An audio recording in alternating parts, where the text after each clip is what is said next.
Your coffee's cold, Miss Rivera. Sophia doesn't look up from her laptop. Cold coffee built this company, Mr. Blackwood. This is their routine. 2 a.m., an empty Manhattan office floor. Just two people left in the building. Sophia, a struggling tech startup founder running on caffeine and stubborn hope, and Ethan Blackwood, the billionaire building owner who could buy her dreams 10 times over without blinking. They met 3 months ago. She couldn't pay rent. He came to evict her.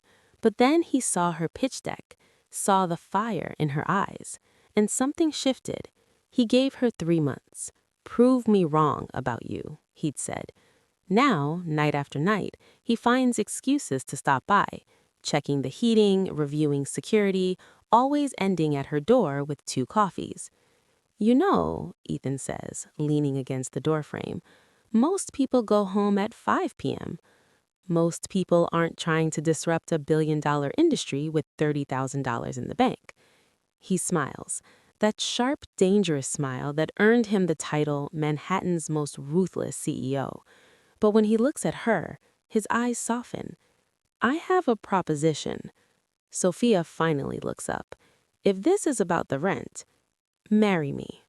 The words hang in the air like smoke. She laughs, stunned. Excuse me? 6 months, a contract marriage. You need investor credibility. I need... He pauses, something raw flickering across his face. I need someone real, someone who sees me, not my bank account. This is insane. So is working 90-hour weeks on cold coffee and sheer willpower. But here you are. She should say no. She knows she should. But then he adds, quietly, almost like a confession, 2 years ago, I married someone I thought I loved. She wanted the lifestyle, the penthouse, the photos. The day my company almost went under, she left. Didn't even wait for me to come home, just a note and empty closets. Something in Sophia's chest breaks.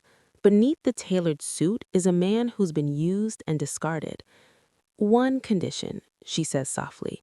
Name it. We're honest. No games, no pretending. He extends his hand.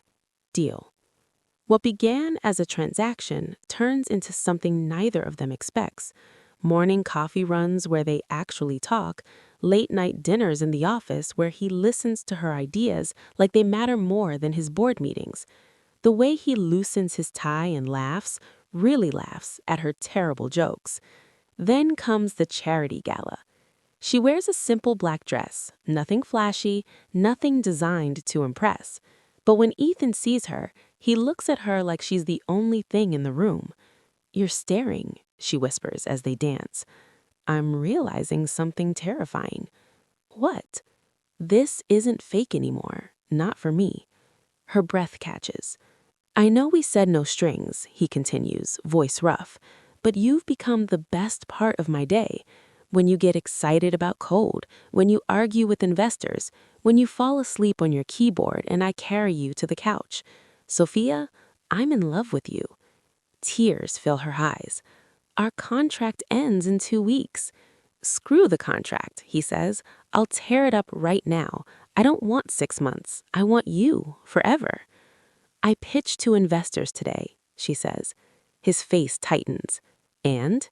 They offered $10 million, said my company's the next big thing. She cups his face gently. I told them I needed to talk to my husband first, my real husband, because nothing I build matters if you're not there when I come home. He kisses her then, soft, deep, desperate, like a man who's been drowning and finally found air. Marry me again, he whispers. No contracts, no conditions, just us. Yes, she says.